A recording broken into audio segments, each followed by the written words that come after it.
G'day mates and welcome back to another video. Today I'm going to be ranking my 7 least favorite WCA events in order of my preference.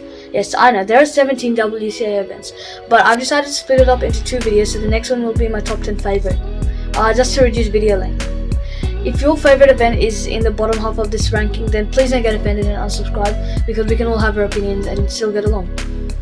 And if you don't know what each WCA event is, or how they work, or what the WCA event is, then Tingman has a really good video on it. I'll link it down in the description and up there.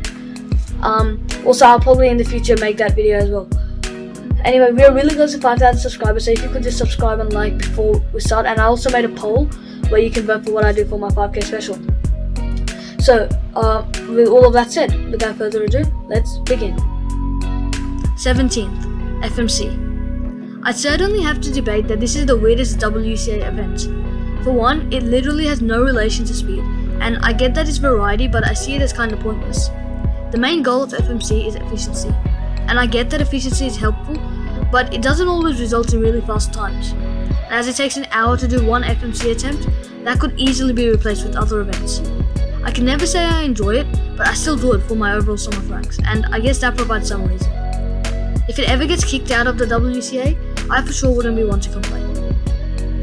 16. 5x5 blindfolded. Okay, I know what you're thinking. Solving a 5x5 blindfolded with speed is cool as hell, but there's one big problem with it. It is very, very time consuming. This really depends on how good your memory is. Some gods like Stanley Chapel can get it in under 3 minutes, and to me that is insane. But when it comes to it being a spectator event, it's not really the way to go. Having to watch memorization and then watch a lot of people fail their execution is disappointing, but then again, seeing a success is a very enjoyable experience. 15th, 4x4 blindfolded. This one is pretty much the same as 5 blind, but it's way cooler seeing the times. I especially admire Stanley Chapel, the god at 4 blind, and to be able to memorize a 4x4 and execute the solution in under a minute without looking is a joy to watch. But then again, not many people can do it, so I guess credit to Stanley Chapel for keeping the big cube blind events still enjoyable to watch.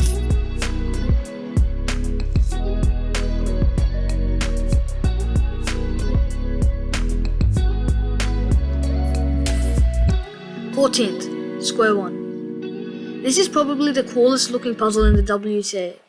The way it shapeshifts and the turning is really weird, but at the same time extraordinary.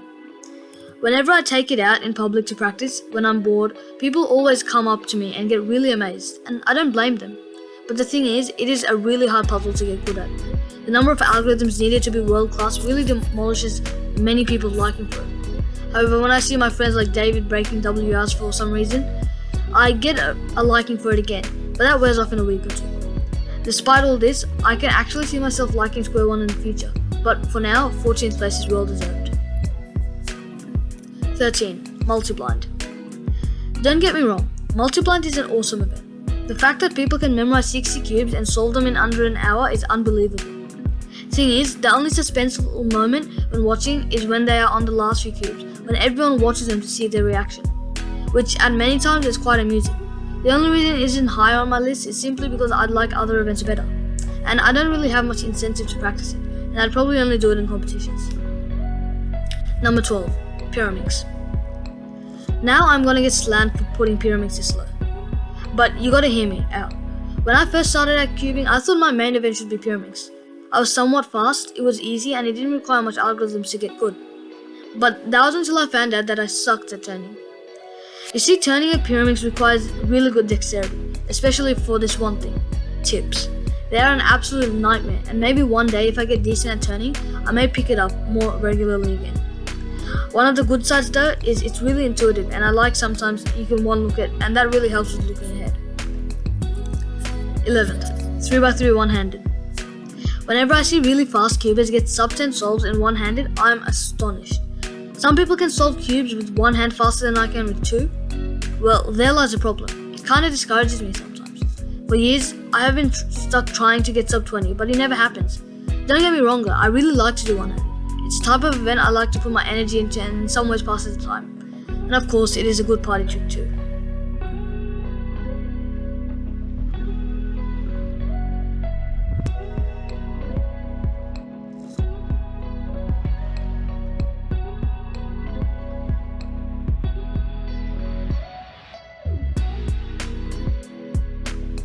Anyways, that pretty much wraps up this video. If you liked it, remember to like and subscribe down below. We're really close to 5k, and remember to go vote on that poll.